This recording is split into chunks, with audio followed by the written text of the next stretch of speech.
ఈరోజు మనం చేసుకోబోయేది hotel special రుచికరమైన దాల్ మఖని. క్రీమీగా వెన్నతో నిండిన ఈ దాల్ ఒక్కసారి తిన్నాక మర్చిపోలేరు. రెస్టారెంట్‌లో ఎలా అయితే తింటామో రుచికరంగా, అలానే ఇంట్లో కూడా సులభంగా ఎలా తయారు చేయాలో చూద్దాం రండి. నమస్తే అండి అందరికీ. Welcome back to spicy Andhra flavours. ఈరోజు నేను నా కిచెన్‌లో స్పెషల్‌గా దాల్ మఖనీని చేసి చూపిస్తున్నాను. ఇంట్లోనే క్రీమీ టెక్స్చర్‌తో వెన్నతో బాగా నిండి ఉన్న దాల్ మఖనీని ఎలా చేస్తానో చూపించేస్తానండి. చాలా సింపుల్ అండ్ ఈజీ టిప్స్తోనే చాలా బాగా చేసుకోవచ్చు. మనం దీన్ని జీరా రైస్‌తో అయినా, రోటీతో అయినా, నాన్‌తో అయినా దేనితో తిన్నా ఈ కాంబినేషన్ అనేది చాలా బాగుంటుంది. ప్రాసెస్‌లోకి వెళ్ళిపోదాం రండి. దీనికోసం మన ఒక బౌల్‌లో మనం మినపప్పు ఉంటుంది కదా, గుండు మినపప్పు పొట్టుతో సహా అది ఒక కప్పు తీసేసుకొని దాంతోపాటు కొద్దిగా ఒక కప్పు రాజ్మా కూడా వేసేసుకొని ఓవర్ నైట్ సోక్ చేసుకోవాలి. ఇలా సోక్ చేసుకున్న తర్వాత మనం ఆ వాటర్ అనేది ఫిల్టర్ చేసేసుకొని ఓన్లీ పప్పు మాత్రం వేసేసుకొని కుక్కర్లో దీనికి తగినంత నీళ్ళు, ఇంకా 4, 5 వెల్లుల్లి రెబ్బలు, కొద్దిగా కారం, ఒక బ్లాక్ ఎలాచి, పెద్ద ఎలాచి, ఒక బే లీఫ్, ఇంకా తగినంత నీళ్ళు కూడా వేసేసి మనం కుక్కర్ మూత పెట్టేసుకొని ఒక 5-6 విజిల్స్ వచ్చేంత వరకు పప్పు బాగా మెత్తగా ఉడికేంత వరకు మనం ఉడికించుకుందాము. తర్వాత మనం ఒక కడాయి తీసేసుకొని ఆయిల్ వేసుకొని బటర్ కూడా వేసేసుకుందాము. బటర్ కొంచెం వేడైన తర్వాత దీంట్లో ఒక బే లీఫ్, 2 ఎలాచి కూడా వేసేసుకొని వేగిన తర్వాత చిన్నగా తరిగి పెట్టుకున్న ఉల్లిపాయ ముక్కలు కూడా వేసేసుకొని లైట్ పింకిష్ కలర్ వచ్చేంత వరకు మనం దీన్ని వేపుకుంటే సరిపోతుంది. ఇలా కొంచెం లైట్ పింకిష్ కలర్ వచ్చిన తర్వాత దీంట్లో మనకు తగినంత అల్లం వెల్లుల్లి పేస్ట్ కూడా వేసుకొని పచ్చివాసన పోయేంత వరకు మనం దీన్ని వేపుకోవాలి.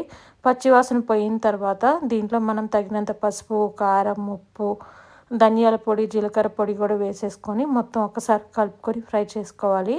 కారాలు ఎక్కువసేపు మాడనీకండి. ఇదంతా సిమ్లో పెట్టేసుకొని మనం చేసుకుంటే మనకి కారాలు అనేది మాడకుండా ఉంటుంది. దీంట్లో మనం ఒక 2 పెద్ద టమాటాలను తీసేసుకొని ముక్కలుగా కట్ చేసుకొని మిక్సీ జార్లో ఇలా పల్ప్లాగా చేసుకొని అది కూడా వేసేసుకొని పచ్చివాసన పోయి పైకి ఆయిల్ తేలేంత వరకు మనం దాన్ని ఫ్రై చేసుకుందాము.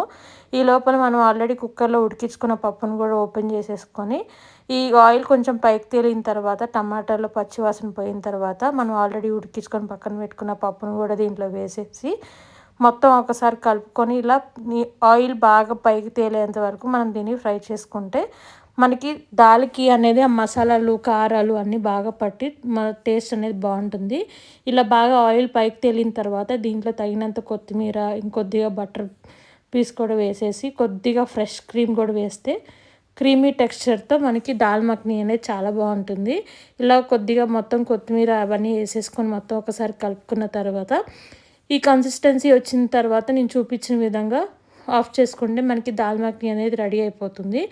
ఈ కన్సిస్టెన్సీలో మనం ఆఫ్ చేసుకుంటే మనకి చల్లారిన తర్వాత గట్టి పడుతూ ఉంటుంది కాబట్టి ఈ కన్సిస్టెన్సీలో ఆఫ్ చేసుకుంటే మనకి దాల్ మఖనీ కన్సిస్టెన్సీ రెడీ అయిపోతుంది. దాల్ మఖనీ అనేది ఒక్కసారి ఇలా ప్రిపేర్ చేయండి. చేసిన తర్వాత దీనిపైన తడకా కోసం నేను ఒక ఫ్రైయింగ్ ప్యాన్ తీసేసుకొని ఒక టేబుల్ స్పూన్ ఇంట్లో కాచుకున్న నెయ్యి కూడా వేసేసుకుందాము. అది వేసుకున్న తర్వాత దీంట్లో 4 వెల్లుల్లి రెబ్బలు పొట్టు తీసుకున్నవి అవి కూడా వేసేసి కొద్దిగా ఇంగువ కూడా వేసుకుంటే మనకి చాలా టేస్ట్ అనేది బాగుంటుంది అండ్ డైజెషన్కి కూడా మంచిది కాబట్టి కొంచెం ఇంగువ కూడా వేసేసి ఒక్క టేబుల్ స్పూన్ కారం కూడా వేసేసి ఆఫ్ చేసేసుకుంటే మనకి ఈ తడక అనేది దాని మీద వేసేసుకొని మొత్తం ఒకసారి కలుపుకొని దాల్ మఖనీలో మనం మొత్తం ఒకసారి కలుపుకున్న తర్వాత మూత పెట్టేసి మనకి 5 నిమిషాల తర్వాత తీసేస్తే మనకి వేడి వేడి దాల్ మఖనీ అనేది రెడీ అయిపోతుంది.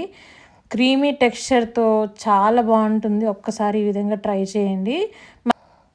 మీరు కూడా ట్రై చేసి మీకు ఎలా వచ్చిందో నా కామెంట్ సెక్షన్లో కామెంట్ చేసేయండి.